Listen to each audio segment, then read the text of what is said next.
Can you use Vicks Sinex Severe every day? This medication provides only temporary relief. Do not use more often, use more sprays, or use longer than directed because doing so may increase the risk of side effects. Also, do not use this medication for more than 3 days or it may cause a condition called rebound congestion.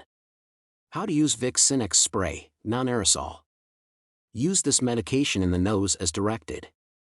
Follow all directions on the product package, or use as directed by your doctor.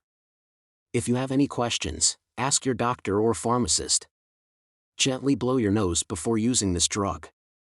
Use your finger to close the nostril on the side not receiving the medication. While keeping your head upright, place the spray tip into the open nostril. Spray the medication into the open nostril as you breathe in through your nose. Sniff hard a few times to be sure the medication reaches deep into the nose. Repeat these steps for the other nostril if needed. Avoid spraying the medication into your eyes or onto the middle of the inside of your nose, nasal septum. Rinse the spray tip with hot water or wipe with a clean tissue after each use. Make sure that water does not get inside the container. Replace cap after each use.